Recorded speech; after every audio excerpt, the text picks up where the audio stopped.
but I really don't want to. You have to, and you need to hurry. Snug. Etu Golden? Fine, but I've got to intro the episode first. Hey, everybody. Welcome to the Nerdy Photographer Podcast. I'm your host, Casey Fatchett. If this is your first time listening, in addition to providing entertaining and informative photography-related content, I also go on adventures with the crew of the Starship Fibonacci. In this episode, I talk with Raymond Hatfield from the Beginner Photography Podcast to talk about decision fatigue, burnout, and finding a way out of your rut. Speaking of decision fatigue, why do I have to make all of the important choices around here? It's part of being the captain, and, in most societies, an adult. Fine. If I'm the only one who can do it, I will. Be sure to stay tuned for my discussion with Raymond right after the break.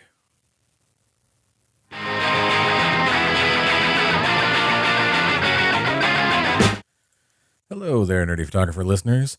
Do you have a website or do you need one? Let me tell you, you should be using SiteGround to host your website.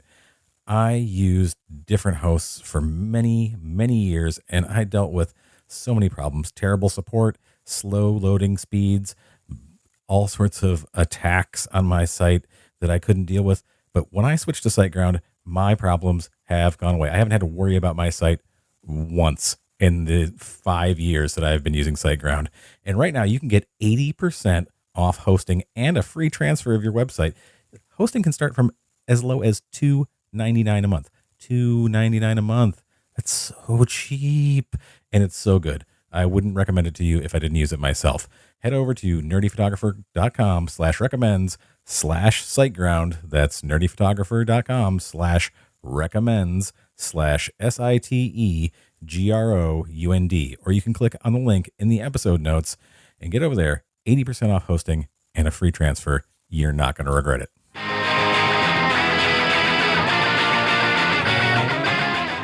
Hello, and welcome to the Nerdy Photographer Podcast. I am your host, Casey Fatchett, and I am joined today by Raymond Hatfield from the Beginner Photography Podcast. Welcome to the show.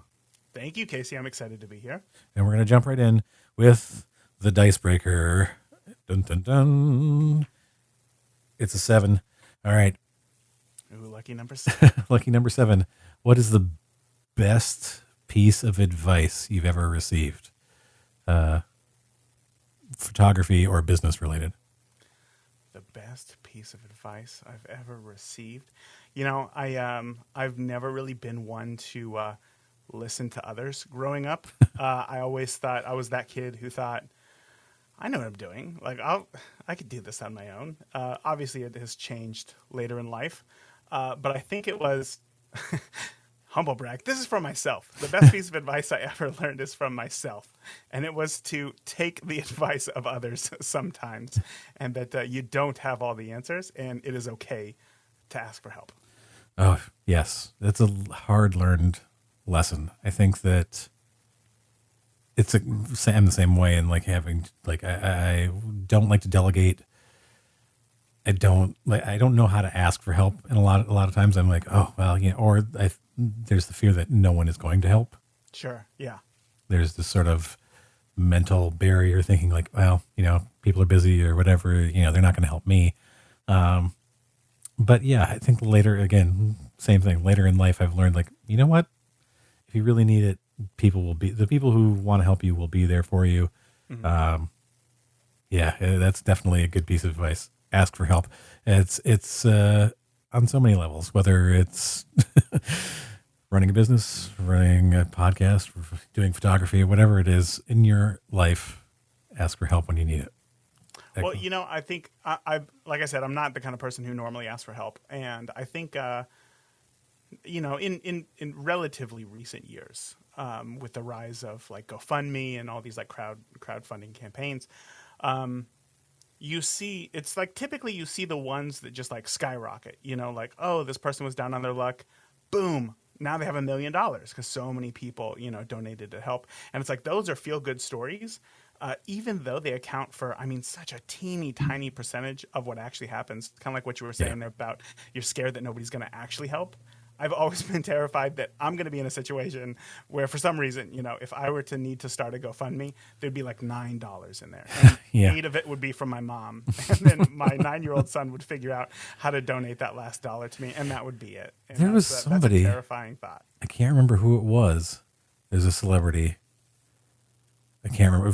This was recently, like over the pandemic at some point, who went out and anonymously like funded a bunch of GoFundMes, like a bunch of like medical stuff, like went out and spent like $1 million, like just fulfilling like 1,000 or something like it was something like 1,000 GoFundMes, like getting them to where they needed to be, and like of just various types of like amounts of donations. But like to me, I was like, that's a really kind of amazing thing, and it just like kind of like touched me. And I was like, that somebody was like, and it wasn't from a marketing standpoint, like, oh, I'm going to get a bunch of press. Like it came out like way after it happened that this is like somebody who got money revealed it, like not the person who was doing it. So like somebody started talking and was like, hey, this is where I got my money from. And that's crazy. Thank you to them. Like,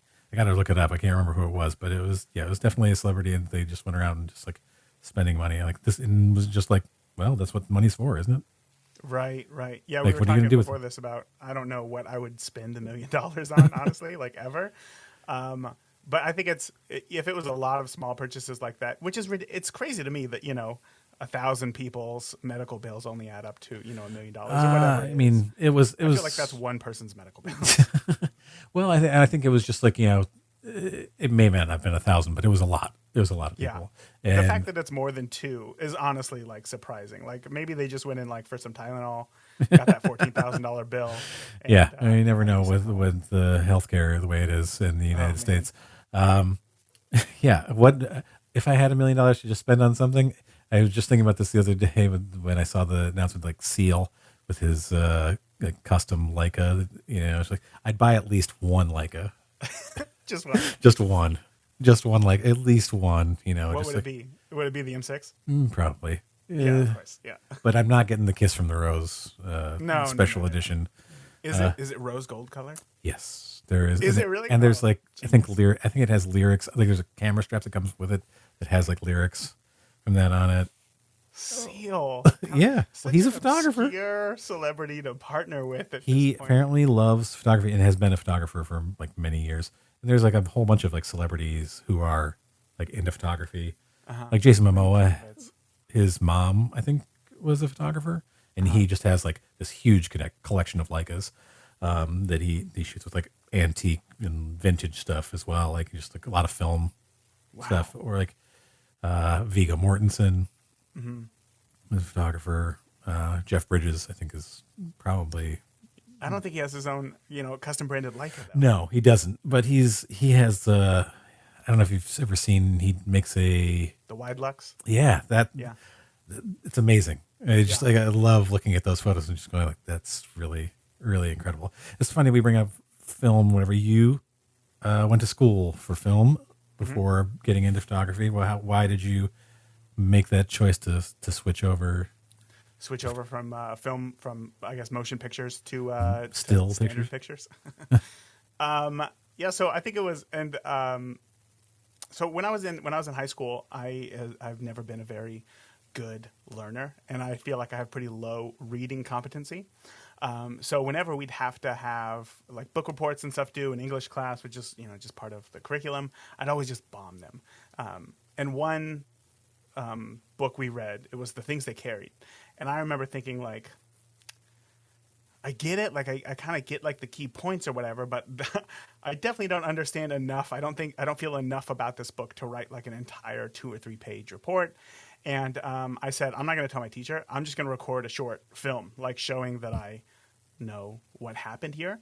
And I did. And when I turned it in, he like looked at it first and was like, "What is this?" And then I said, "Just press play," which was extremely risky, like from me in high school, for him to just press play. But he did. And the whole class watched it. And everybody was like, this was fun to watch. This was entertaining. And I got, that dopamine hit from that everybody liked it. And he told me, he's like, you never have to write another report again. Like, this was, you clearly demonstrated to me that you understand, and that it was the writing that was the block there. So there was something in me, I think, at that moment that clicked. That was like, oh, I can use this to, I see this as a potential career.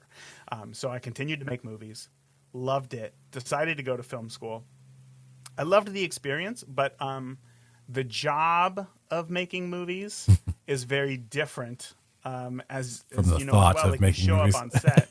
What's that? From the thought process of making movies. Yeah. So you show up on set and suddenly it's not, you're not in control of all the creative decisions, the directorial decisions, lighting decisions, acting, all of these things. You're just kind of a small cog in this giant wheel, and your ideas don't always translate into the final outcome. And that kind of that was the part that I loved the most. And it was about that time, 07, 08, that writers went on strike, actors went on strike. Nobody was working. And I was like, I have to pay my rent somehow. And then that is when I shot a wedding with a buddy, just as like a second. I just showed up with him. And I loved the process because suddenly I was in charge of everything again, right? Like where I was, the focal length, how I was using light, capturing the right moment. And I fell in love with it and decided, well, the whole motion picture industry right now is pretty slow, so I'm going to go ahead and move forward with photography, and I haven't looked back since then. It's really interesting. We both share kind of my acting background and moving over to photography in the late 1900s, early aughts. I was shooting. Photography had always been a hobby. And I was taking headshots for other actors as like a side job. And then bands, doing like a lot of promotional stuff for bands because the bands and actors and musicians tend to hang out together for some reason. So it's just like, or they are, multi-hyphenates, whatever I think that's the term. So that, interesting. It's interesting to see the steps that they take to like out of other career paths and then into photography. And it's very interesting. I see a lot. Like I talk to people and like people who are in an adjacent career and then they're like, oh yeah, photography just like is what called me or was what was going to pay the bills, because that's also another reason I got out of acting, because I was just like, I was making a little bit of money at it, and like, you know what, the photography stuff is paying a lot better. Maybe I should delve into that a little bit more. And consistency is nice, right? And getting a paycheck every once in a while. That's yeah, that certainly has a comfort to it, being paid on a regular basis. But the thing is, if you're running your own business, you're only getting paid as often as you get paid. Like you have to put in the effort. And my mother always joked that, I when I went to college, I studied theater and English writing. I got a journalism degree. And she's like, why don't you take a business class? And I was like, when am I ever going to need to know like business stuff? Mom, you don't know anything. I'm in control of my life. Let me figure this out. I'll take a couple of classes or something. And I think I took one business class. Nothing obviously that would help me run a photography business, but and so it's one of my things is like you tell people always, my advice, take a business class. Get some understanding of how to run a business, because it's so much of our job is not taking pictures. Unfortunately, yes. And it's like the struggle that I deal with like all the time. And I think, speaking off mic, it's like social media is just like it's the only way. It feels like it's the only way to reach people anymore. When you started, I think it was still like you could still get a lot of people just by having a good website. Sure. And probably word of mouth. And, maybe you choose a couple places to advertise, especially with weddings. maybe choose a place to advertise. Now, like I've been doing it for 22 years. It just feels like the only place, and it's not even all social media. It's like maybe Instagram, TikTok, like the otherwise you're not reaching anybody. Like Facebook has just like dropped off the So face of the crazy. earth. Yeah. I remember when, and probably again, it's probably like the late aughts, early teens when people would just be like, I just put up a Facebook ad and spent $50 and I got like 10 weddings. Just the craziness of like the return on things. 'Cause you could actually get your stuff in front of people. Yeah, that was me in the beginning. Is that because it was relatively easy. I mean, I listened to Photobiz X with Andrew Helmage, and he had Bernie Griffiths on, who was a photography coach who had been doing it for, a million years. Not to. He's old, but he's not a million. He's a great guy. But he had this idea. It was like, if you put up an ad for $5 a day, like you can get a series of leads or whatever. And I was like, okay, let me go ahead and try this. I got nothing to lose here. And sure enough, I think I paid $5, and 3 days later I had to turn off the ad because I got like such a strong response. And with that, I guess $15 over those 3 days, I mean, I booked my entire year up like right away for just $15. Yeah. And now it's not possible. You I could think that spend there you was could so spend much like attention $500 on and be Facebook. lucky to get one person. Right? Yeah, exactly. And honestly, I mean, I still feel like $500. I feel like I'd be willing to spend $500 to book a wedding. But it was nice when it was only $1 to $15. book a wedding. Yeah. It's like, and it's, I don't know, the trend in this is, I think we're getting really into weddings specifically, but I think for most photographers, just like in the experience, I just had just recorded an episode, probably the one before this, about content creation, being a content creator, and how you're kind of like being forced to be a content creator Yes. as a photographer to get any sort of attention on social media. And does it lead to less substantive posts? Like if he was talking about like, I want to do like YouTube stuff and have, like explainers to people and tutorials. And he's like, but there's no way to get attention for the YouTube channel without having an Instagram that goes along with it. And to do it on Instagram, you got to have like a 15 seconds or less reel. Sure. And he's like, and you just don't get anything out of it. And you have to be like so active all the time to like stay in front of people's face. Otherwise, like the algorithm's like, well, you haven't been active. And so we're not going to show things to people. And you just feel like you're on this hamster wheel of constantly having to create new stuff. And I was explaining it to a friend recently, and he was like, oh, well, how's it going? And I'm like, Reels and TikTok, I tend to get like, I'm trying to figure it out and trying to figure out what will get attention that is in a way that actually expresses my brand. Mm-hmm. And I find myself either doing something that's very short, that's maybe 7 seconds, or it's like a minute, almost a minute and a half where I'm talking. I'm like, this is the substantive part where like, if people are watching this and we're going to connect on this level of what you like what it is that you're concerned about as a potential client, I can't do that in 7 seconds. Yes. No, I'm right there with you. Yeah.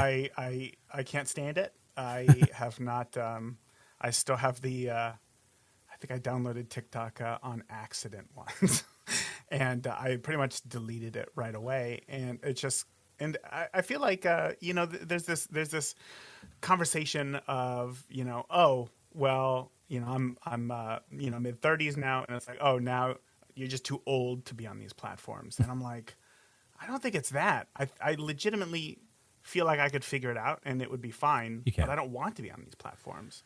Like I want to create. We get into photography because like we want to create something. We want to share a story. We want to, share a moment. We want to, whatever the case is for you. And I think for me, TikTok and like short form videos are just too far out of the reason why I got into photography that it takes away from me wanting to shoot, and it feels like a necessary evil. And it's like I don't want to play that game, because it's like this is all just borrowed land, right? Like all social media is just borrowed land. So bending myself and who I am creatively to their will just feels, for lack of a better term, gross to me. And like I don't want to do it. But as you said, it's like, well, how do you get traction? How do you get eyes on your work? And I think, that's something I'm still trying to figure out. I think that what you have to do is do the opposite. You have to bend them to you. You have to find the way in which your work and your message, you bend like what gets attention on those platforms towards yourself. Because why, like I mentioned, like, long form stuff is like, I did not expect this. I got onto TikTok because my wife said, you should be on there. Maybe not as like photography business, but for a nerdy photographer, should be on there.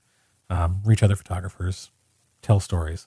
And that's actually where like the greatest success that I've had on TikTok has come, has been from these, like, again, 1.5 to 2 minute videos where I talk about the story behind a photo. Interesting. Like, One of your photos? Yes. Here's an image I took. Here's the story of how I created it, or why I did it this way, why I framed it this way, why I took this shot. And some of them have gotten, like, I think because it's some of the celebrity shots, but like the biggest ones are like the biggest two. I had one that for one of my photos that has like 500,000 views and like 80,000 likes, maybe more than that. I can't remember at this point. And lots of common like interaction, and like I've actually had a few people like contact me about shooting weddings because of it. Because they're like, "Oh, your work is beautiful." It's like off of this, because they're like, we love hearing the story behind the image, and I think that is a good way to like express your creative vision, why you do things in a certain way. I think that's a way of like taking this format and making it about the photo and about the photographer, and not about like, I'm going to show you 15 pictures in 5 seconds. Sure. Just because that's what the cool trend is. Yeah, that's the template of the day. And I'm like, what? I can't see any. So, and it's one of those things that really aggravates me because I see it a lot. And like every photo looks exactly the same after a while, because you're just like, okay, you're just trying to you're so desperate to have content to put out there that you're just like either recycling things or, and it's like, maybe slow the conversation down a little bit, do the deeper dive. And where I have found some success with just my business part of it, like where I was specifically like that, I was kind of getting into more like, I'm going to tell photographers like why I made these decisions. It happened to come back as like some business leads. And that may be why I did well on TikTok, because I wasn't trying to sell something. I wasn't trying to be like, hey, hire me. Ding. Like this is, call to action. Where I've found some more success on, say, Instagram as a platform is when saying like, there are tricks that I'm learning that help things get picked up by the algorithm so that it bumps up a little bit, but it's talking about maybe a photo or a series of photos, like using them with the text of like, this is something that's important to you as a consumer. So this is what you're looking for. Here are a few photos. I'm not trying to jam 50 photos into 10 seconds. I'm saying like, here's 2 or 3 photos that really hit that, either the pain point that you learn as a, like when you're marketing, like why people make decisions, what they're looking for, what you are, what is the why, for people who are out there hiring you. And I think that like using that is saying like, hey, you want to hire me because you want this. Here's this. Here's the thing. Of course. 2 or 3 photos. That's it. And you're out, because like that's the quick little short thing that the algorithm loves, but it also gets a lot of attention because people look at it and go like, oh yeah, that is what I'm looking for. And it can be hard to find that, but I think that is my advice. And that's it. It still drives me nuts. I still just want to, like, I am an introvert, and a lot of people don't believe that because I was an actor and because I do this stuff. And I'm like, no, it's easier for me to be behind the camera. Sure. I am very self-conscious about my own appearance. I don't want to be in front of the camera, and I like getting up the nerve to create a video of myself talking about a photo that I took is a struggle. Sure. I mean, I don't know how you feel about putting yourself on camera, but it's just like, for me, I got no problems with it. But I think I definitely struggled with it, in the beginning, because it's that same feeling of, all of your imperfections, and you assume that everybody else does. And because of that, like, it's scary to get on video, I think in the early days of, what was it? Well, forget it. That story's gone.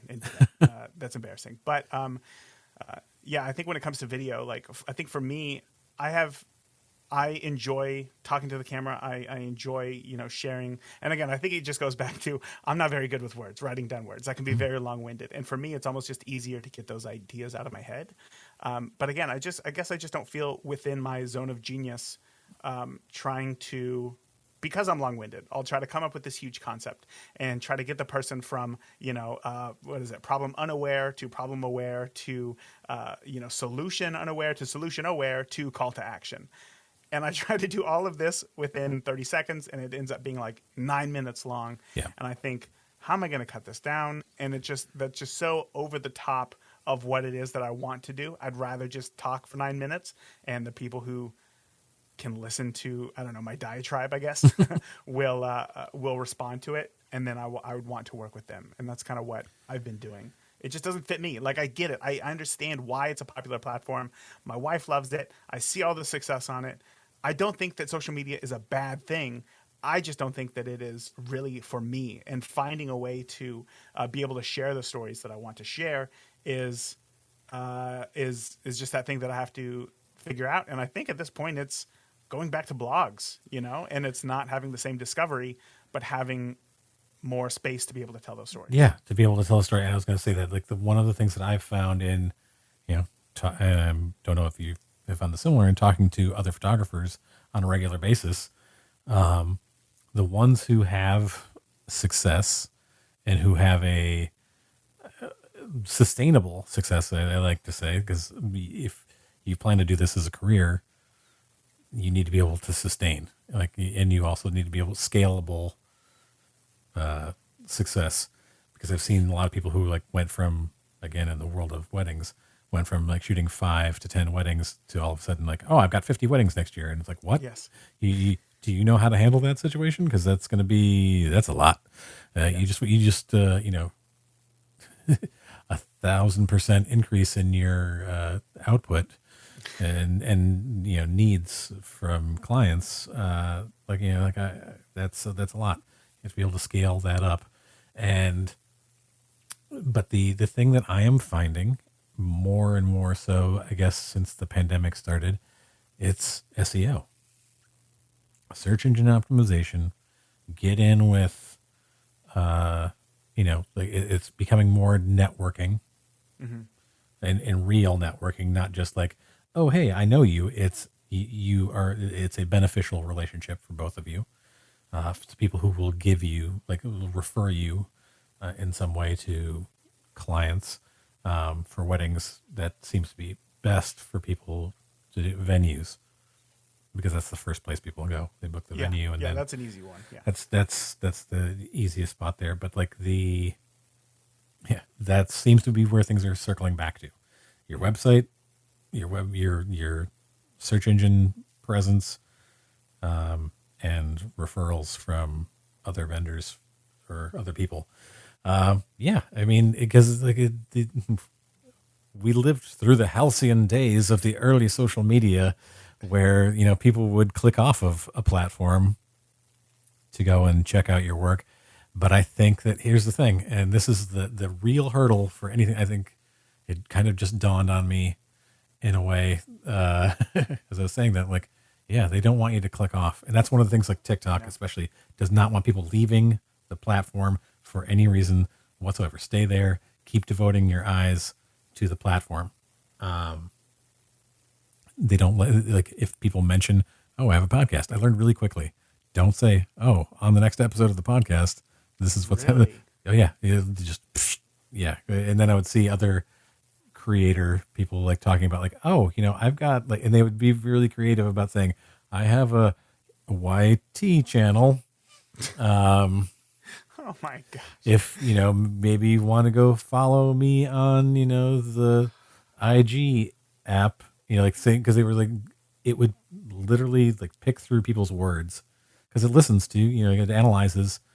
Sure. It's part of their algorithm for search does what person is saying on here, does the words match up with the hashtags? But now you're being forced to censor your own self and your own thoughts. You have to bend yourself to get the thing. And the thing is, like, that's not how I talk anyway. And I maybe it's not the promotional way, but I think that it's more about having, for me on that platform, it's more about having conversations.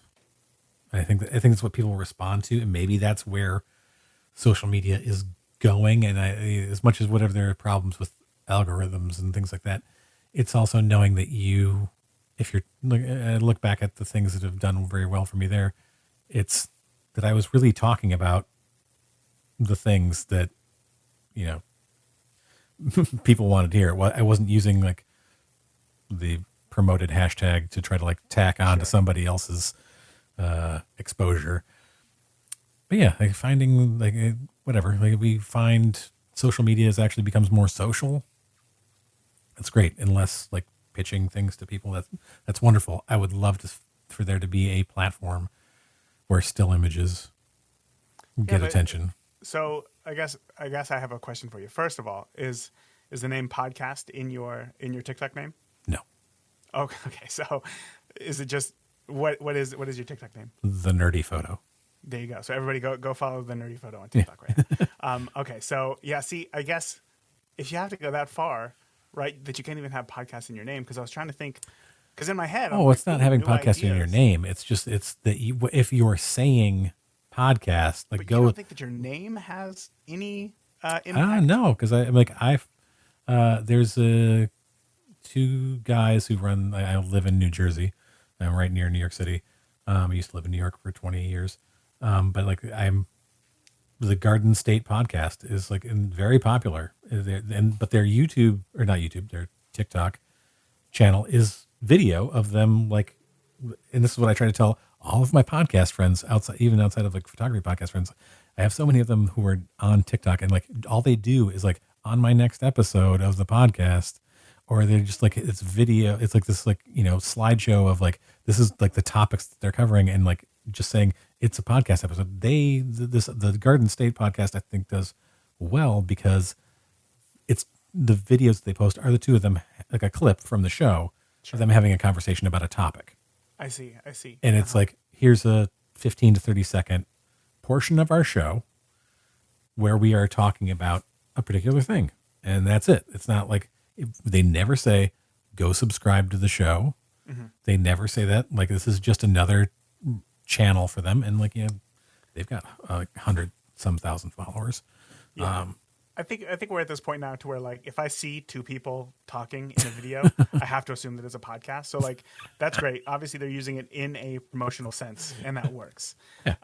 But in the sense that you're using it, that you want to use it for conversations, in my brain, I just keep going back to this whole, like, I feel like, again, social media is a sinking ship, even though TikTok is technically like the #1 website in the world, I feel like there just hasn't been anything that has had any real staying power for more than like 5 or 6 years before something else comes along. So having those conversations, why not have them, on your website or your own community, like off of Facebook? Yeah, here's my counter to that. that I've had as far as like, yes, I want people to visit my website. And one of the things that I've seen more engagement on social media because of is instead of having like like a comment thread, because comment threads on my own website, like spam is just so. You want to talk about like things that drive me out of my mind, like the incessant comment spamming.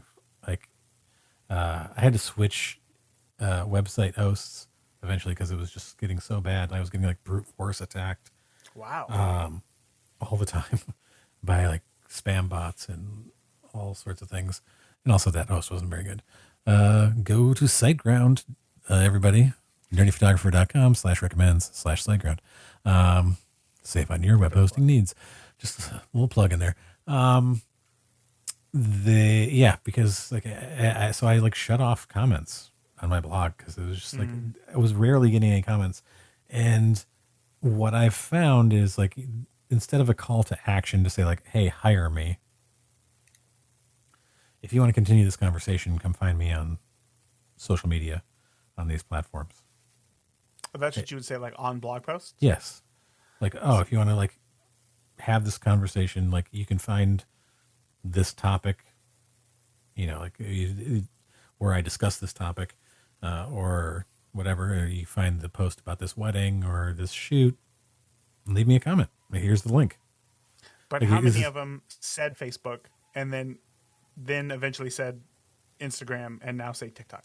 Well, I put them all up there. You put them all up. I see. So you're like, I'm going to be available on all these places. Just come talk to me, whatever's most convenient for you. Yeah. And that's Yeah. like that has increased the conversation level and like Yeah. people talking about stuff. So like, and yeah, I know that here's the thing, Twitter, I use Twitter primarily only for this now because for photography, Podcast. it's just nothing is happening. Like there's no, the only thing that like Twitter was like, people were like, oh, Twitter's going to be the place for still photographers to go now that Instagram has Shifted to video. and like, yeah, you can post to the, and I see the thing is there's no way to know how, I'm sorry, like the sun is coming in like weirdly. You are progressively turning into a rainbow. This is incredible to watch. It's I hope like the somebody dark, does a time lapse of this moment. it's like the dark crystal. It's like the end of the dark crystal when they become like the fully formed, See if you like can get like a the post-it note or something. Skeksis Right above. emerge. I do have one here actually on there. There we go. See if that'll work. Look at that. Magic. Hey, a little like lens Yeah, shade. the post-it notes. Yeah, we got ourselves a 1 cent matte box. There you go. That should be the next TikTok hack. How to get a matte box how to remove glare from your photos for 1 cent. After you scratch the hell out of your lens. Yeah, right. After you cover it in Vaseline and scratch it with rocks, you got to get rid of. That's great. Yeah, just use a Post-it though. You don't need a lens shade. You don't need a matte box. Yeah, so I've found that that's an increase in engagement, and but like Twitter, like there's no way to know like how anybody's going to see it. Like I've tried it. I tried a number of variations, and like it's just how the algorithm picks up. Like you'll see somebody like post something like, here's like 5 pictures I took, or 4 pictures I took of whatever city, and I'm trying not to be crass here, but it's like it's not the quality of the images that necessarily like you see interaction. It's just because somehow the algorithm picked up like that this was somebody posting photos, and like anybody who's shown an interest in photography on Twitter, it just gets promoted to the algorithm just like shows that post to everybody, and you're like, and it will say usually like because of your interest in photography, like above it. So there's no, don't expect to go on Twitter and just automatically like, oh, this is the place for photography now. Yeah, Maybe it will be eventually, but it's just hard to tell. I don't know, and then it's like, and I think I told you this before the interview. It's like another thing that I struggle with really is like decision fatigue as well. So it's like, not only are there so many platforms that you have to choose from, but now it's like, well, Web3 is right around the corner. So it's like, why can't I just ever do anything right? You know what I mean? Because it's like whatever I invest my time in now is going to have to be change direction in the future. So why not just wait for that moment, or I don't, that's it. I feel like that is the struggle of my life right there. Like, I don't know what to choose now. I'm just going to wait until a decision kind of comes to me. Yeah, I mean it's hard because when we mentioned that off mic, I looked at the several lists of ideas that I have like sitting on my desk. Like, oh, here's a list of ideas for blog posts, and here's a list of ideas for outreach to press, and here's a list of ideas for podcast episodes, and here's my list of reel and TikTok ideas. And that's sort of like, yeah, but like, I just Wait, don't- where was your list of photos that you want to take? It's a good question. That's a struggle that I've been dealing with for at least the last 2 years.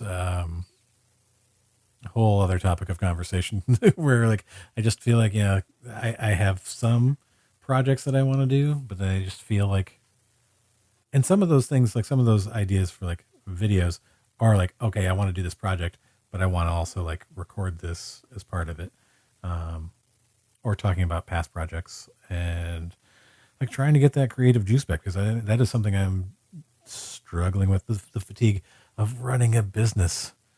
I know. Do you think that this fatigue is, I know that a lot of photographers felt this way, that it comes from the pandemic? Like, do you think that was a catalyst for you?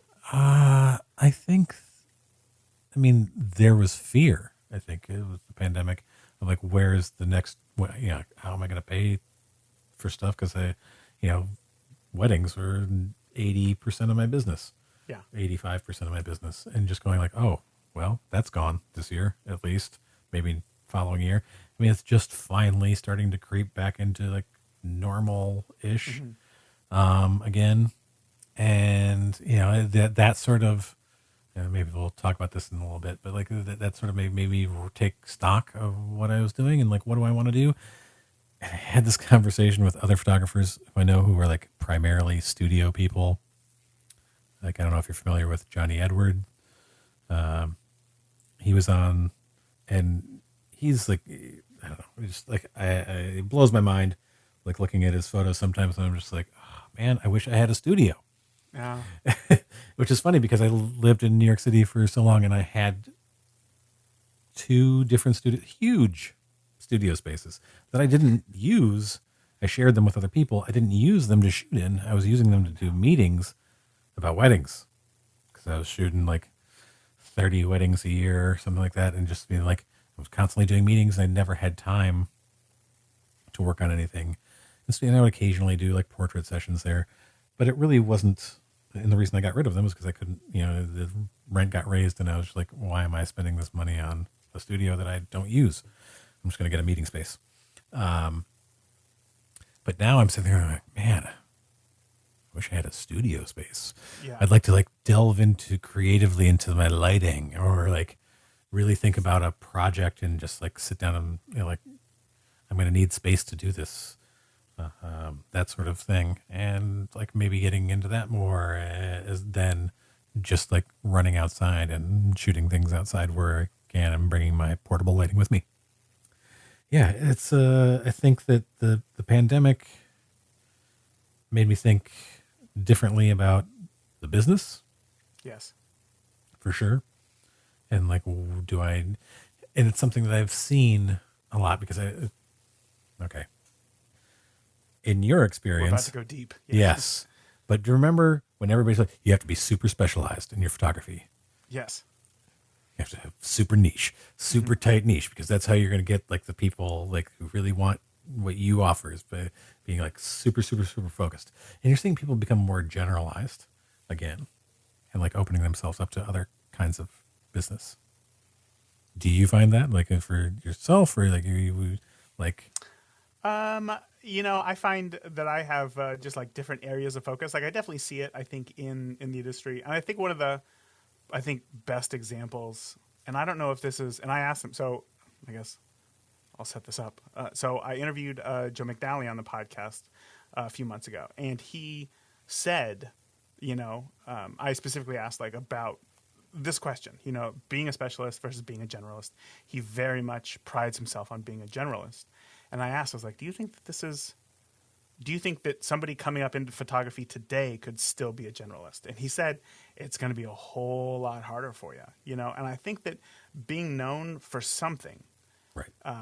I think at this point you can generally be a wedding photographer. I think that you can generally be a headshot photographer. I don't think that you have to be hyper focused or specialized on, I'm only going to shoot 23 to 27-year-old brides who are going to grad school and aspire to be a lawyer. You know, I don't think that you have to do that anymore. When we were given all of these options because the internet felt new, and, you know, typically the typical age of, you know, somebody getting married is like this kind of young adult feel, and they feel like I now have control over what it is that I see on the internet, Right. what I search for on the internet, that I can go after, and to see something that seems so tailor-made to you feels awesome, right? That's why, I don't know, 10 years ago on Facebook, I don't know if you remember this, but like I would start getting ads that would say like, I'm the best Raymond there is. And I'd be like, what? How did they figure this out? How did they know? What are you Yeah. talking? Like, oh, And I would this- never buy that shirt. Right. But there was this like interest in it. Like, oh, that is made for me. That is so interesting. literally made for me. Yes, so hyper focused. And I think that's interesting to say. Like the curated nature, and it's becoming more like it's something that I've discussed with other people about, like movie and music discovery. We talk about like Gen Z and how they interact with things, and there's a lot of flack on TikTok as a platform for like these Gen Z kids who are like, I just watched this movie you've probably never heard of. It's called Jaws. And it's just like, you know, like these, and the older, like you see these like Gen Xers who're just like, what? Are you crazy? Like, of course we've seen Jaws. Yes, we've seen Pulp Fiction. Like these movies, like they had huge, Yes. huge movies. But the thing is, they've never heard of them because they're on streaming platforms, and all they get is the same stuff over and over and over again. What's And- curated to them. Right, what is curated to them. So there's like that sort of, I think there's becoming a backlash to that now. Even in the sort of like curated response of, oh, I want somebody who's so hyper focused on the exact thing that I do. We want maybe more of an emotional connection to something as opposed to, oh, they're just looking to check this box. Maybe I'm giving people maybe a little too much faith in humanity. Who knows? But yeah, people, as opposed to people who are like, I, you know, only shoot, like you said, I only shoot the 25-year-old, like, barrel riders, you know, Yeah, exactly, rodeo, something like, like that. so hyper specific. And I think it's Joe McNally, great get. Definitely look forward to listening to that. But it's interesting because he, you know, comes up as a journalist, like, and you have to. That's kind of how I started, in some ways, in photography outside of just doing headshots. Was like, you know, because I had a journalism degree, you know, doing things, and you have to do so many different things. Yes. And that is no longer journalism platforms like newspapers. It doesn't like. They don't focus on this stuff anymore. And a lot of times it's now because of, you know, how they can do things. It's like they want video a lot of times as well as stills. They want to do interviews with somebody on location. And, you know, I have friends who are photojournalists. So it's not quite the same as it used to be. Like he said, it's going to be much harder to be a generalist. But I think that was a specific way when he was coming up. And probably until the early aughts, until like they started, like, you know, newspapers started getting bought up and bought up, and then like cutting their newsrooms, and like photographers were, you know, first line of cuts, because people were taking pictures on their cell phones, and we can just use the cell phone photos and things like We that. just have the journalist take a quick cell phone snap, and then we can just get rid of our photographer. I've actually been in the room when those conversations were had, like in some instances where they were talking about like where I was on an assignment, because I still occasionally do assignments here and there. And we'd be talking about, okay, we have X amount of time with you, like, and like logistically, where can you go? during this time frame to do pictures, and then they'd be like, well, so-and-so is going to do an interview with this person. We'd really love to have you there to take pictures. Can you be there? And I'd be like, yeah, well, like this thing sort of, I think is like the headliner for the day, and I really need to be at that. And there's no way, they're like, oh, well, we'll just have them take a picture with their cell phone. And I'm like, I will do my best. you know what? I'll get there. Cause we're talking about like, an interview with a, fairly famous person or whatever who needs to, like you're just going to take some hacky cell phone photo. Can light directly above. Yeah. Find a window. Yeah. So it's them right in front of the window. You face the window with them in front of it. Yeah. Take that photo. There'll be a silhouette of this famous person. Yeah.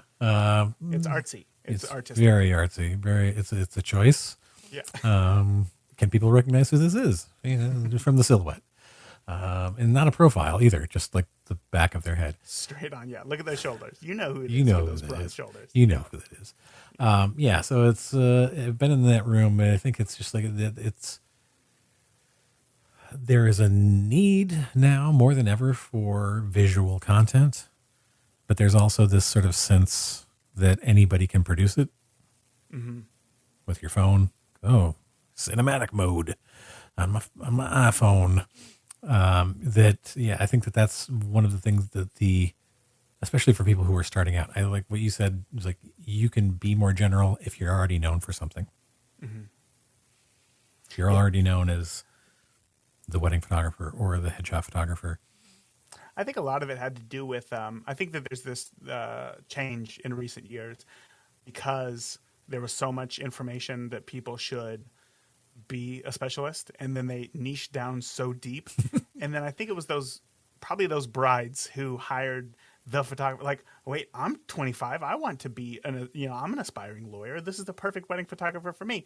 And then discovering like, oh, there's really nothing special about this. Like, they didn't go out of their way. Like, They just decided to name themselves this. They're not better for me in any way. Right. And that information probably got out to their friends, or, just in the way that the photos turned out, that it wasn't anything spectacular. And now I don't think that there is such a need, probably except for high-end, either magazines or something like where you are photographing something or somebody very notable and need something for a very specific reason. But at that point, I would think that there's probably some sort of, image editor involved to make those decisions. There's the photo editor or somebody behind the scenes who's pulling strings on that. I think you're probably right.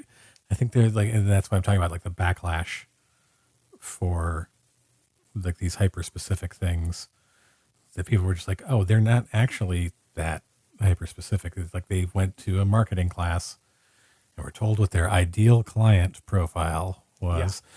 Yeah. And they just chose a bunch of words that would appeal to me. And, but their photos aren't better than my friend's who is who's a nurse, and blah, blah, blah. Like they went to the nurse photographer. And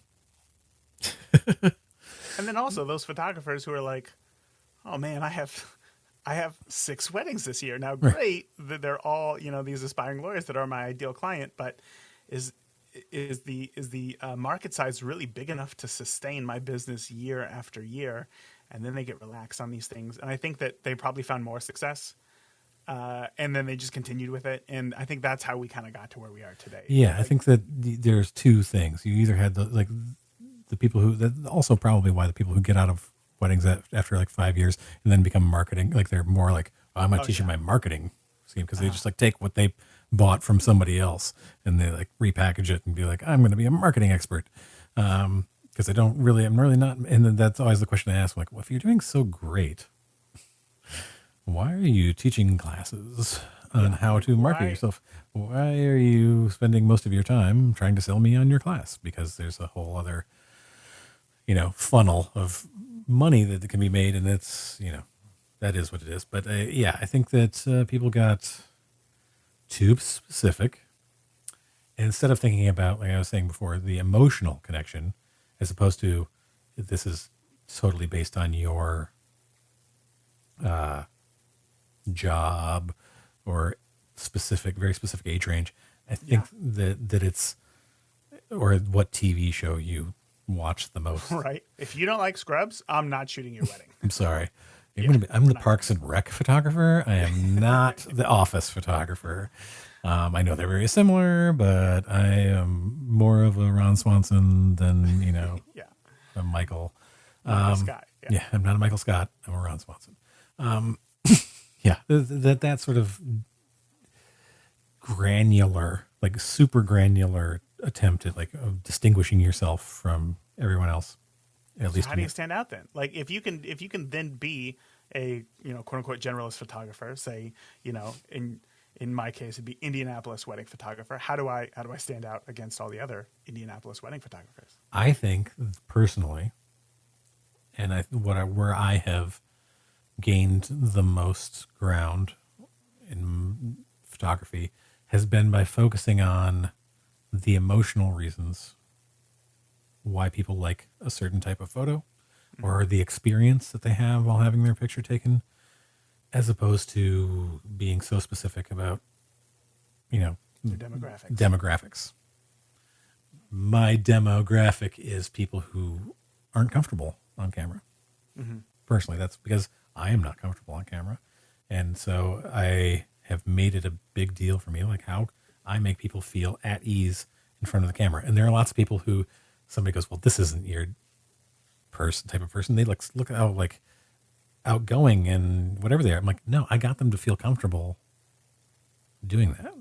I got them to feel comfortable having their picture taken because normally and I always be like, well, my fiance, he does not like to have his picture taken. Like that's a thing. So leaning into that, and there are other people who are like, I want that adventure element. I look at other photographers who are like these adventure elopement photographers.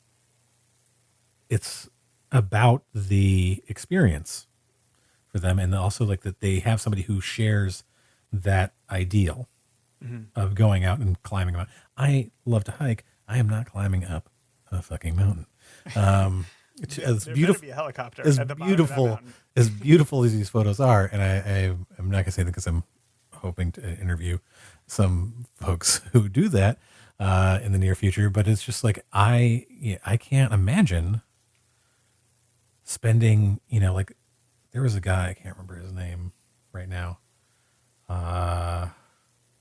Who I recalled would show like the journey that they would make to get up to these like mountaintops for these photos, and they'd be like, we've got an hour up here before the weather changes, and we got to start people are changing into their wedding dress and suit Next to some fir trees. Yeah, and they basically had a little pop-up tent, and they're like getting ready there, and now we're going to take some pictures on top of this mountain. But it's the experience for them because he's taking photos all the way up and all the way down, and it's just like them laughing and talking and like enjoying this experience together. That's not for me. So I mean, like finding those things in a more emotional level than just like, oh, this is the show you watch. This is what you do for a living. This is what you like. Finding some sort of emotional connection because people buy emotionally. Of course. I do it all the time. They're not so. They're more willing to make a purchase when they feel like you get them on that deeper level. And I think that's what happened was people were trying to make those connections because like, oh, we're the same. We both watch the same TV show or we love the same movie or we read the same book. So like we must be a connection. We must have a connection. Well, no, that's kind of a very superficial connection because there are people whose ideals I definitely don't agree with, who might watch the same television program that I do and enjoy it. So it's like that you have to connect with them on a deeper level. And I think that's going back to the social media thing where like my discussions about the behind the scenes of some of my photos of why it's resonated with people is because they get where I was coming from and why they feel the same way about what they want. Mm-hmm. They want someone who feels that way or takes that approach to their pictures. So, let me ask you a question here. Sure. For the past few years, my favorite clients have been ones who I do not agree with on many levels, politically, socioeconomically, I suppose. We have very opposing viewpoints. And yet some of them are my favorite clients. And I find that the clients who I have the most in common with, as far as, I guess, world views, are they're just like, the meat and potatoes type couples, like they're okay. It was fun. Like, what does that say about me? I don't know. I don't know if you're qualified to answer that question, but I'd love to know your thoughts. I mean, let me brush off my one psych class that I took in college. That Maybe was right before the one business class, right? Yes. Yes. I slept through most of it. It was on a Thursday after midweek parties. My initial thought in hearing that is that maybe it's because it's a challenge.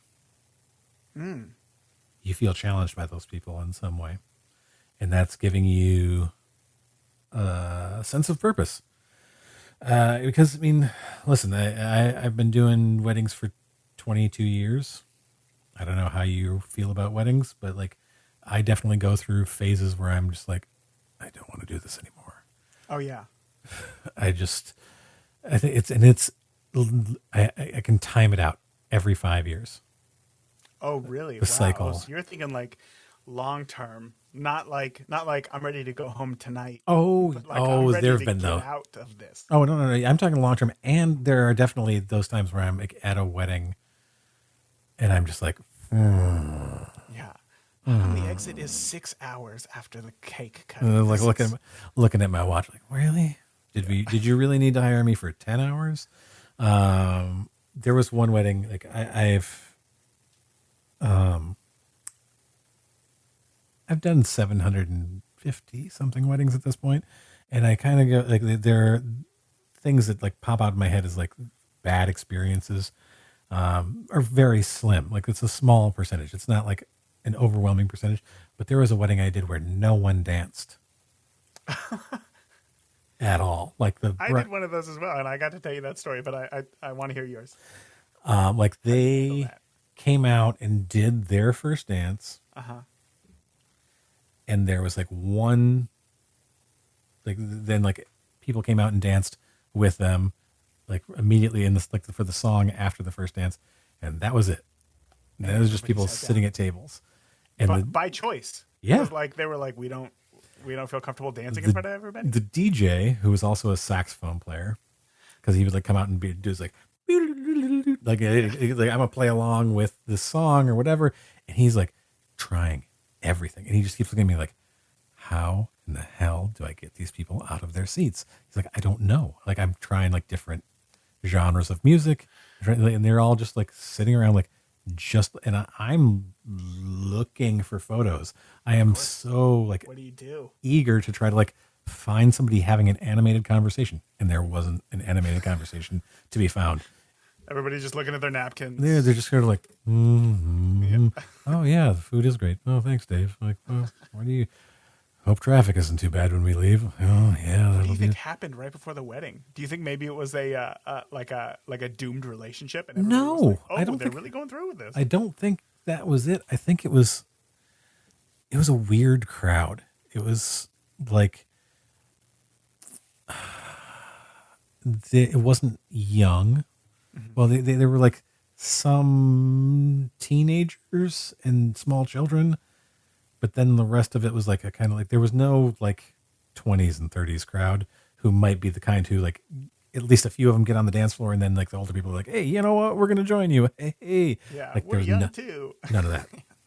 None of that. And just like nobody like showed an interest in, like, they were more interested in having conversations amongst themselves at their tables. And yeah. So tell me your story. How many hours did you just stand around and do nothing? Did they have a grand exit? No, they did not have a grand exit, but they had like hired me to be there. I was there at the reception for 4 hours. Oh my goodness. And just like trying, and I think I took maybe 200 pictures. Yeah. You got to get the details of the cake. You got to get the place settings. I took a lot of pictures during that first dance, thankfully. So many. That is too funny. So what happened to yours?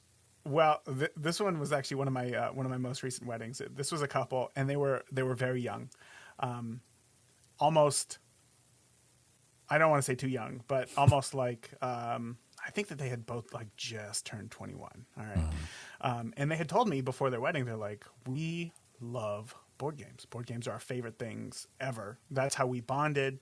That is what we do with our friends. We all have so much fun. It is like what we love to do. So our reception, board games. And I was like, cool. That sounds, fun. Sounds and fun. I'm thinking in my head, I was like, there's going to be lots of, action shots, like laying down, I don't know, that reverse Uno card. And everybody's like, whoa, that's crazy.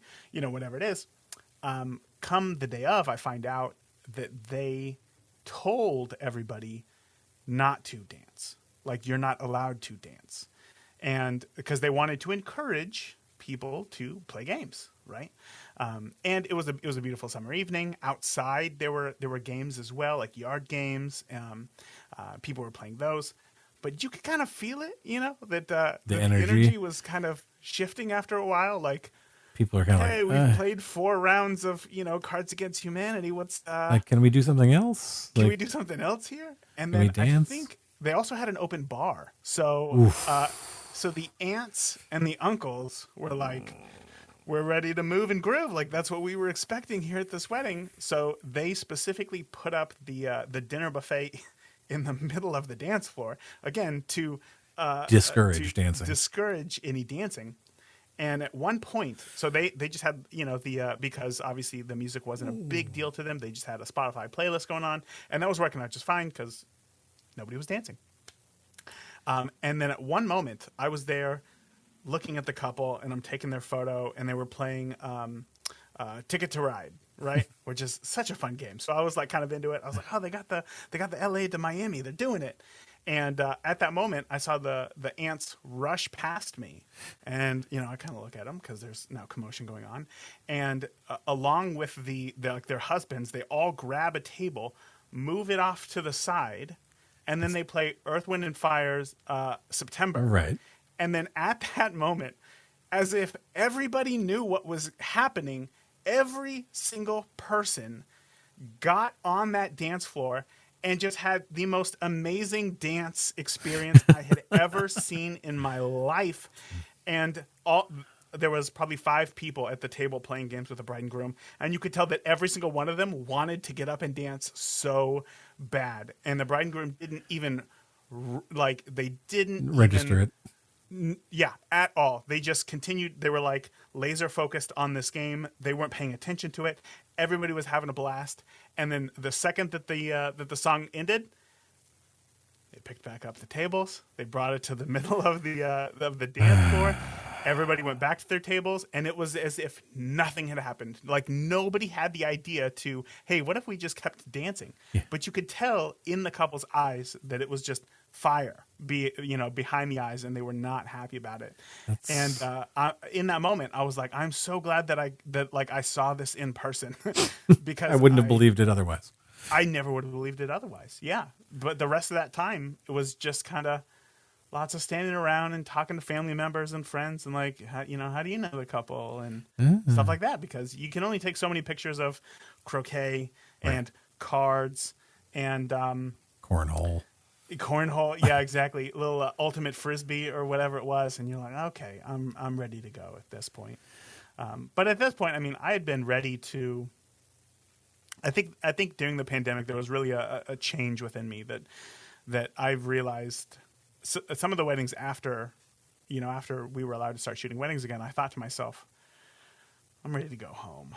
Like I'm not excited to be here anymore. And I think that once I realized after like the 4th or 5th wedding of me thinking that, something has changed within me. And I'm not sure if I am as in love with weddings as I once was. So looking to the future, I'm trying to find something new to pursue my creative endeavors. Interesting. Yeah. Okay. Yeah. And I think that's for me, it's something like I said, I regularly, like every 5 years, find myself coming back to it. And like, do I still enjoy doing this? And there are times where I've been like, okay, I don't like the business side of it. I agree that there's been a change since the pandemic in a lot of ways. You mean just with you or the wedding No, industry? just the wedding industry. I think that there has been. I remember the first big wedding I did after the pandemic, where I was in a room with like over 100 people again, and I was freaking out. Of course. Like I just feel like, what is going on? I used to do this all the time. I used to do this almost every weekend. Like, who are all these people? And it's just like I had not been around a group that large in a long time, and yeah, it just felt weird. And for the most part, I've been pretty good, but I have had those feelings at times too, where I'm sort of like, do we really need to keep doing this? Do we keep going? And not on like a sort of like I'm bored level, on a kind of like, I don't know if I want to be here. Sure.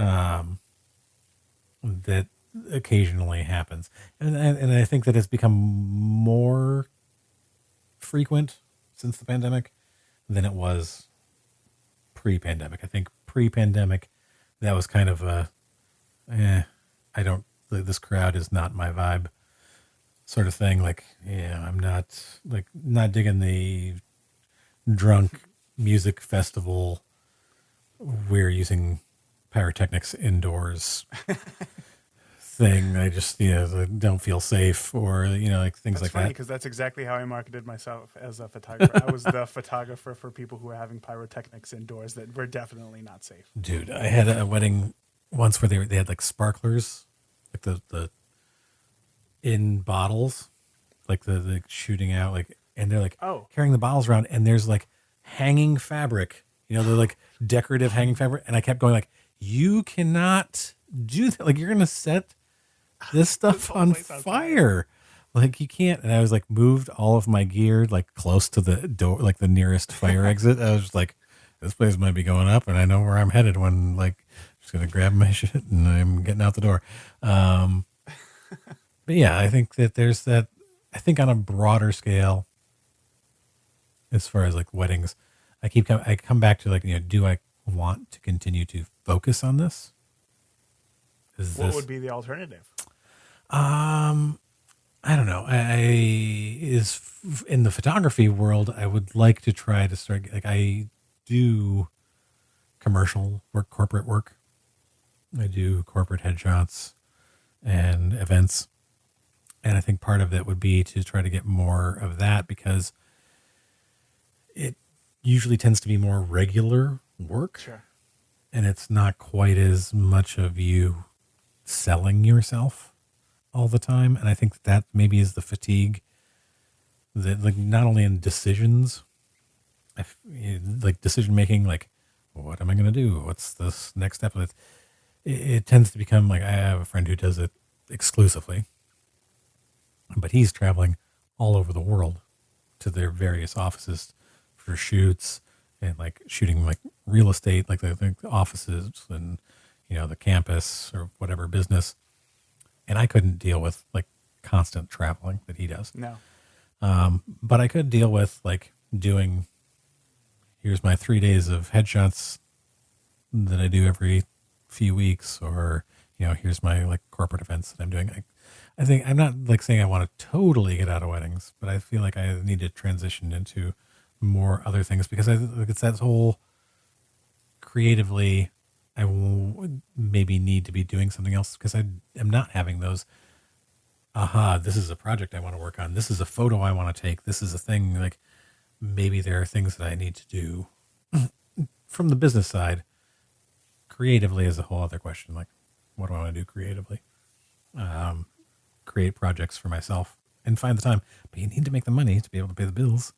Yes. So yeah, transitioning maybe to more of the corporate work, just because it's a little less of the feeling like it's, I'm constantly on the social media to make things happen. So that's just my thoughts. I don't know, where do you think you would want to go other than the wedding world?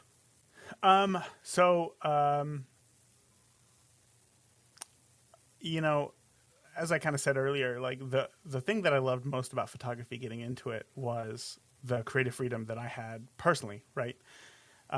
And even though at a wedding you can kind of do your own thing and photograph it however you want, there's still this element of like, I do have to shoot for this couple and I have to produce what it is that they want. You know, I don't remember who it was. I remember listening to, maybe it was a blog post. I don't even remember. So I'm not going to try to, say what it was, but, I remember hearing of a photographer who was like, I want my couples to know that like, I could just show up to their wedding and just take photos of people's shoes all day, you know, like whatever I find interesting. And I was like, wow, that is, that has to be like peak creative, you know, not decision, but just like peak creative mode in your brain to be able to just like see something and decide to go all in on a project at that moment, regardless of what's going on around you. Right. Not that they would necessarily, but, I love that idea. And I feel like I hadn't been able to get that through my wedding photography, no matter how much I tried. And, because I always felt like, and this was probably on me, but like I wanted my couples to, I didn't want my couples to ever feel like, oh, this one's a little too creative. We were really hoping for something, you know, a little more standard. Like I wanted to deliver what it was that they wanted. And that was, you know, in wedding photography, there's kind of the standard of what wedding photography is. And there's a little bit of play within that, but I still wanted to be somewhere within that. But going forward, as far as figuring out what it is that I want to do, I think a lot of it is, so another person who I interviewed on the podcast, his name is Scott Strazzanti, and I probably reference him all the time, but he is he's one of the staff photographers for the San Francisco Chronicle. Before he moved out to San Francisco, he was, I believe, at the Chicago Tribune. And as a photojournalist, as you said, you know, you kind of have to go out and be this generalist. But what he does is he finds a way to create long-term projects within that. So one of his first long-term projects is something, he has a book. I bought the book. It is so amazing. It's called Common Ground. He was on assignment one day where he had to go photograph a farm local to him in Chicago, you know, and just see what it was like to life on the farm. And he's like, this is interesting. Maybe I'll come back next month and take a few more photos. Well, he ended up doing this, I believe, for like 10 years, like documenting this couple. And then they were getting old and they're like, we're going to sell the farm to a land developer. And they were going to put up a subdivision, like right there on that, on their farmland. So he then documented the growth of this subdivision and, where the original couple's house was, he found that couple and said like, hey, can I document, you know, your life in this house every once in a while? Wow. Like an amazing idea that I would never think of. And he just does these really interesting projects all the time that obviously, you know, they take time and they take effort. But they're not all the same, you know, like, they're not all shot in the same style. They don't all follow the same story structure, everything that he does. He does one project where he has another book called Shoot from the Hip. I'm sure this sounds like a plug, but it's not. It's just Are you getting a cut of his sales of his books? You can find him on Instagram. It is @Strazzanti. But his other book called Shoot from the Hip is just photos that he took on his phone with the Hipstamatic app. And it's all street photography essentially in San Francisco. Wait, did he follow The Darkness? I don't. You mean the band? Yeah. I'm not. Because somebody followed them for a little while, like because Hipstamatic was in San Francisco, and when like The Darkness was coming out, was doing a like new tour, and there's like peak Hipstamatic era, and somebody like went on tour with them for like a week or 2 weeks. And only shot photos with Hipstamatic. Wow, that is a cool idea. Let's see it. I think this could be wrong here, but I think it was a photographer. Nope, there's like 19 photographers listed here, so I'm not even going to try to name one of them. But yeah, that's an interesting idea. I don't think that it was Scott. I'm definitely going to have to check that out. Yeah, it was interesting. I was like, oh, that's kind of a cool idea because I enjoyed the concept of Hipstamatic. I was like, oh. Sure. This is kind of it's kind of it gives you some creative control, but not all of it. Yeah, exactly, and that's that was kind of the point here is that like he spends all of his days, doing the work as a photojournalist, making sure that images are correct and well lit and all these things. And now he's giving up all this creative control. He's shooting from the hip. Like he keeps the camera at his hip as well, doesn't look through it, and just takes these photos, which I thought was interesting. And I think it's doing something like that, like continuing to do interesting like projects that interest me. So I love baseball. I love the Dodgers. They're going to the World Series this year. They're going to win, which is going to be so phenomenal. I'm so excited for that. But I've had these ideas of like, documenting every, basically following them around the country, like to all of their games that they go to, and documenting different stadiums. I love baseball stadiums. I think that in Cincinnati, the Great American Ballpark is one of the most beautiful stadiums I've ever been to, and it's not Dodger related, but trying to figure out something there. But again, it all comes back to figuring out how to monetize that as well. So it's like, are these going to be books? Am I going to create my own, NFT crypto coin and, sell them that way? That's a whole other episode. I'm probably not going to go that way, but it's all in the creative ideas. And again, that's where decision fatigue comes in. So for now, I'm still shooting a few weddings, and in the future, that's going to shift somehow, and I'll have to keep you updated. I look forward to it. It's finding those things that keep the fire burning within you. And I think that's something I'm. This for me in some ways, and like also like the telling of the stories, like that is something that like creatively I want to. I feel an urge to pass on to other photographers is the sense of everything doesn't have to be technical. Yes. Doesn't have to, there needs to be thought and emotion and things behind these photos. Don't just try to like copy somebody's settings and things like that. But like it's funny because I interviewed Peter Hurley a while back. Yeah. I don't know if you listened to it. I had listened to it, yeah. When he talks about like shooting for the NFL. Immediately when you said that, I was like, that's what I thought of. I was like, yeah, this totally guy, different. Yeah, something completely different than what he normally does. And just like it's an 180 degree difference from what he shoots day in and day out. And I think that's probably why he enjoys it so much. But yeah, like that. But he still makes money from the headshots, though. Exactly. Exactly. He doesn't have to worry about the. I know. And then, Peter doesn't listen to this. But it kind of pissed me off. I'm like, yeah, sure, great. You got a job with the Washington Commanders, off of like some buddy of yours, like letting you down on the sideline, like like you needed it. But good for him. And that's I guess what you get when you're like a Canon Explorer of Light, or whatever. You get those sort of things. Let me ask you another question. Sure. Would you ever consider like taking a job as a photographer, like for a company? Like if you could find a company that would be like, hey, you come in, you work for us internally, but like would still give you that creative element, would you do it? Possibly. Depends on yeah. It really depends on like what those creative freedoms that you have, and like what am I doing? Who's the company? Do I morally feel like that I can do this day in and day out for one person? Yeah, I mean that would depend. That's an interesting offer, and it's that's something that I have not considered. But I mean, my initial reaction would be, yes, I would do that. Yeah. Which is so funny. I feel the same way. And I think it's, I have a friend, his name is Chris Owens, and he is the photo manager for the Indianapolis Motor Speedway, which hosts the Indy 500. So he technically works for IndyCar. So he literally travels to every race, photographs it, and it's not meat and potatoes photos. I mean, it is really creative stuff that I look at and just think like, these I jobs mean, are you out could there. easily phone this in. You know, these photos of like driver gets into car, driver puts on helmet, driver drives fast, you know?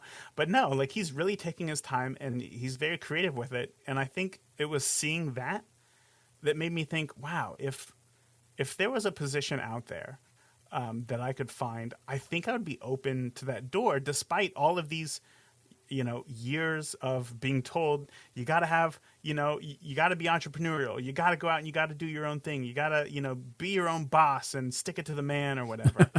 And I thought, I think I might like a position like that, but I don't know. Because I think, here's a question for you. Do you think that's because of it takes away the decision part of the job, and it takes away some of the elements? It depends on what you're doing. Like, you know, the promotional aspect of the job when you're running your own business.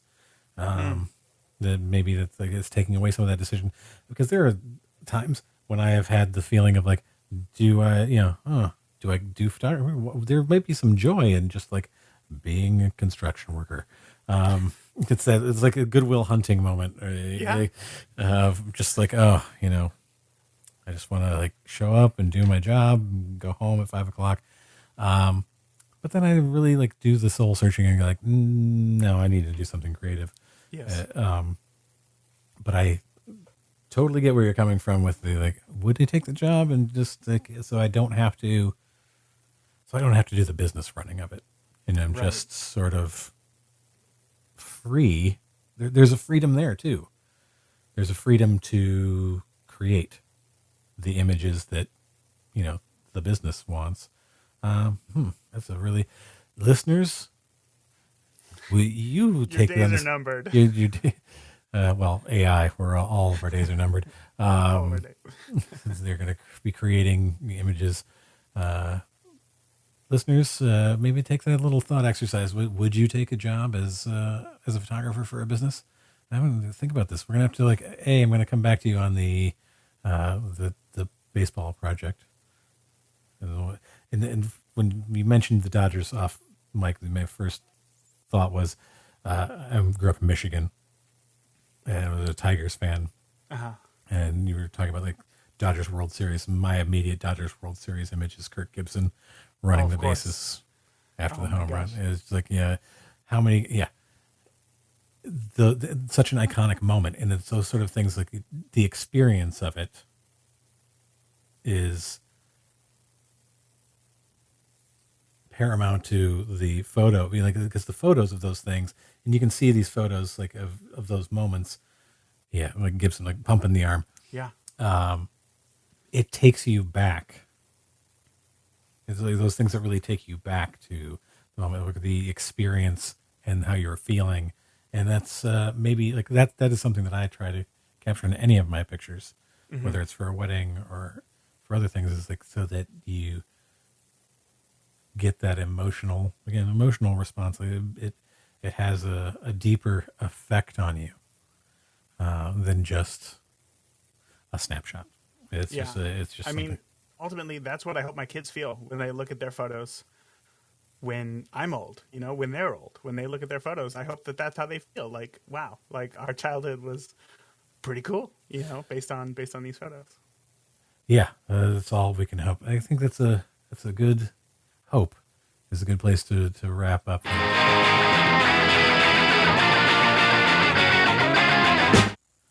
Hey there, listeners. Have you ever tried Audible? You might be thinking to yourself that it's just audiobooks, but it's so much more. It includes things like sleep tracks, meditation programs, podcasts like the one you're listening to right now. You like listening to stuff, right? And much, much more. I've had a lot of people tell me that I should get into narrating audiobooks. Maybe I'll give it a shot. Whether I do or not, you can get a free 30-day trial to Audible Premium Plus, or 3 months if you are an Amazon Prime member, if you head to nerdyphotographer.com/recommends/audible. Get access to Audible's entire catalog of bestsellers and new releases. What are you waiting for? Click in the episode notes and hit that link and start your free trial today.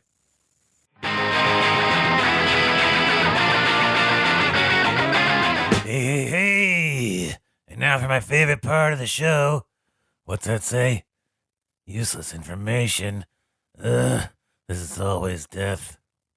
the average person in their lifetime walks by 36 murderers. How do we know that? Just averages. Just the law of averages. In your whole Has to be the lifetime. case. In your How whole... many do you think you've walked by so far? Oh, more than that. You think you could identify them? No, but I'd say more than that. I don't know. It's just, I've got a feeling. Got a feeling. But there's like, we always see those mug shots, you know, and you think to yourself, well, yeah, look at the dude, you know? Sure. He killed somebody. Yeah, it's I don't know. There are some where I've also run into people who you would probably immediately thought had, and then you're like, no, teddy bear. And there are other people who like, I'm pretty sure, yes, at least one person, at least killed one person. I don't know. That's just my own experiences. Living in New York City for a long period of time, and having visited the world's largest walled prison in South Central Michigan. Okay, yeah, your number is much higher. All right, so you have skewed that number for the rest of us who don't go to prisons. Yeah, just don't happen to like visit prison. Yeah, that's I don't know. I think that there are some that I could maybe pick out. And some of them, and they aren't like the like hulking monster. It's the maybe Right. the more the psychological. That's my neighbor. Yeah, yeah. I already know exactly who I'm thinking of. Yes, he lives right across the street. It's very scary. Yeah. There's a guy that I used to work for when I still had an office job. I'm pretty sure that you wouldn't want to check his basement. Oh my gosh. He was literally the whitest man ever seen, because his mustache and beard, it was almost like translucent. He had a little mustache, but it was so white that it was almost translucent. So when you looked at him, you weren't sure if he had a mustache. No. Yeah. Oh yeah. It was weird. And he was like very pale, and he would write poetry. Beautiful. And beautiful like, stuff. not beautiful, like just weird. And like bring it to read it to work. you? Yes. You'd bring it to work. He had a little self-published, I think, little booklet. And I was like, Definitely a murderer. this dude is definitely a serial killer. Yeah, it's one thing to keep poetry to yourself, but wow, you bring that to work. You bring it to work and read it to your subordinates. And Yeah. here's a free copy of my poetry book. No, thank you. I would rather not have my fingerprints on this in case it becomes evidence one day. Oh, that's terrifying. Yeah. Raymond, thank you very much for coming on. I really appreciate it. Where can people find you and the Beginner Photography Podcast? Yeah, well, if you're listening to this, you're listening to a podcast right now, unless this is syndicated, in which case you got huge checks coming your way. Cha-ching. Yeah. So the Beginner Photography Podcast. So it's funny, I started the Beginner Photography Podcast, kind of like what we talked about earlier.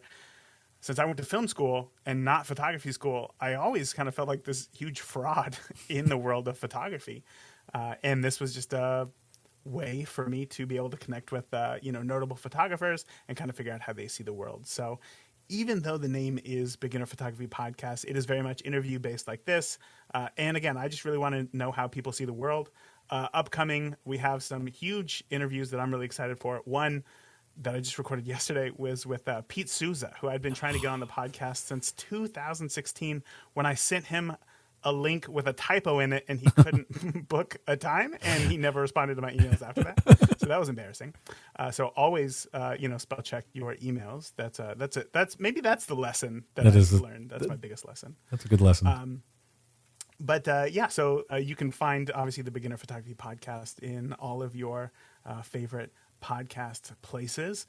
And I'm not really on Instagram. I'm not on TikTok. I'm not on Facebook. So I would say check out the podcast. Definitely go check out the podcast. I'll include a link here in the episode notes. You can guys find that, Raymond. It's a pleasure. Definitely want to have you back at some point. We'll have to work that out. Of course, Casey, this was so much fun. We talked about so many things I was not expecting today, and it was a pleasure.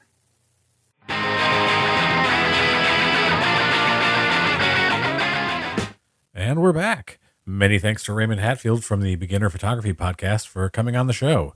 You can find the Beginner Photography Podcast wherever you get your podcasts. Check out those pretty awesome interviews that he was talking about on his show. While you're at it, be sure to subscribe and leave a review for the Nerdy Photographer Podcast, the podcast that you're listening to right now. It's all me over here, folks. I make all the decisions and do all the work. There's no team of producers or marketing people, so this show only grows if you spread the word by leaving reviews or telling other people that they should listen. You can also find the Nerdy Photographer on social media at The Nerdy Photo. That's at The Nerdy Photo on Instagram, TikTok, and Twitter. I'm going to be doing some live Q&As on social media, so be sure to follow along. I feel like there was something else I needed to do. There was a decision you needed to make.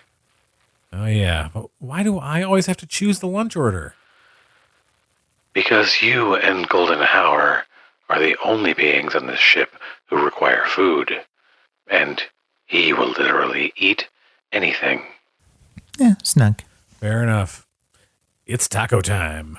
Snug! Until next time, everybody, stay safe and stay nerdy.